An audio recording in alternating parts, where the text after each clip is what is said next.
Surat crime બ્રાન્ચને મળી મોટી સફળતા।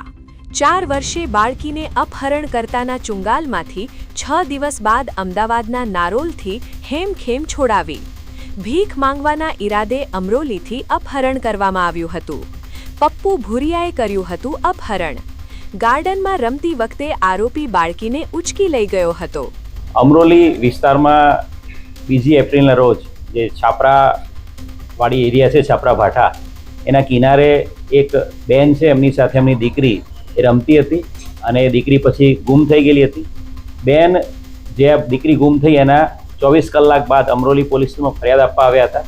આજે બેન છે એમના પતિથી એમણે અલગ રહે છે અને એમની દીકરી જે 4 વર્ષની દીકરી છે એ ગઈકાલે ગુમ થઈ છે એ પ્રકારની એણે હકીકત આપી હતી। તાત્કાલિક બનાવની ગંભીરતાને ધ્યાને રાખીને 4 વર્ષની બાળકીના અપહરણનો કેસ છે ધ્યાને રાખીને અમરોલી પોલીસ સ્ટેશનની ટીમ સાથે સાથે એમના ડીસીપી ઝોન 5 એમની એલસીબીની ટીમ અને સુરત શહેર ક્રાઇમ બ્રાન્ચ આ બાળકીને શોધી કાઢવા માટે અલગ અલગ ટીમો બનાવેલી હતી।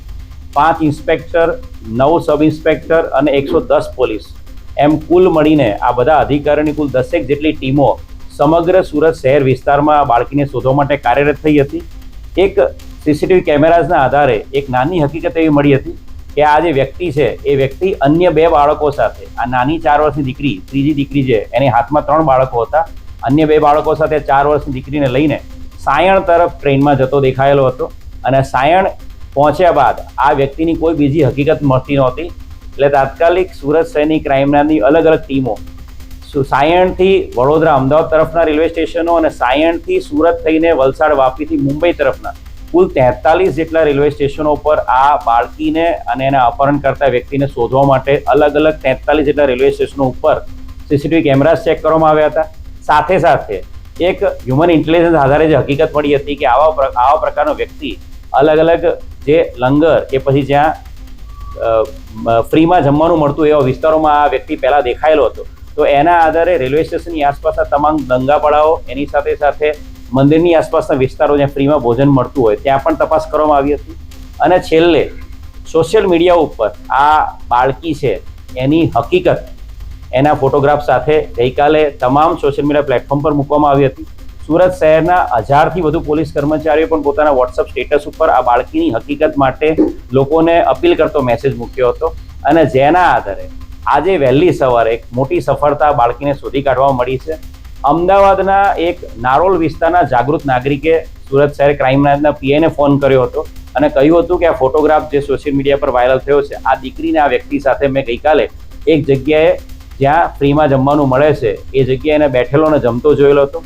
તાત્કાલિક ક્રાઇમ બ્રાન્ચની જે ટીમો વડોદરા અને આણંદમાં તપાસ કરી રહી હતી એ ટીમો તાત્કાલિક અમદાવાદ જવા રવાના થઈ હતી અને સાથે સાથે અમારા જે ડીસીપી ક્રાઇમ બ્રાન્ચ જોજિયા સાહેબ છે એમણે અમદાવાદનો પણ સંપર્ક કર્યો હતો અને અમદાવાદની નારોલ પોલીસની ટીમ અને સુરત શહેર ક્રાઇમ બ્રાન્ચ તમામ ટીમોએ જે વિસ્તારમાં આ બાળકી ગઈકાલે રાત્રે જોવા મળી હતી વિસ્તાર કોર્ડન કર્યો હતો અને વિસ્તારમાંથી આ બાળકીને હેમખેમ શોધી કાઢવામાં સફળતા મળી છે। જે આરોપી છે પપ્પુભાઈ ખડિયા જાતે ભુરિયા એ ઓરિજિનલી દાહોદનો છે અને અહીંયા તાપી નદીના કિનારે આ છાપરા પાઠા એરિયાના કિનારે છૂટક મજૂરી કામ કરે છે અને આ વ્યક્તિ છે એની સાથે અન્ય 2 બાળકો પણ મળી આવ્યા છે। આ દીકરી અને એ બાળકોને ભીખ માંગવાના આશયથી અને જેથી કરીને આ બાળકીઓ અને બાળકો એની સાથે હોય તો એને ફ્રીમાં જમવાનું મળી જાય અને ભીખ પણ મળી જાય એ આશયથી આ બાળકીને લઈને નીકળી ગયો હતો। એની સાથે જે અન્ય 2 બાળકો મળી રહ્યા છે હાલ પ્રાથમિક પૂછતાછમાં એ એના બાળકો હોવાની હકીકત દર્શાવે છે, પરંતુ એ બાબતે પણ આ બંને બાળકોના વાલી વારસો બાબતે અને બંને બાળકોની આઈડેન્ટિટી બાબતે પણ હાલ ક્રાઇમ બ્રાન્ચ સુરત શહેર તપાસ કરી રહી છે।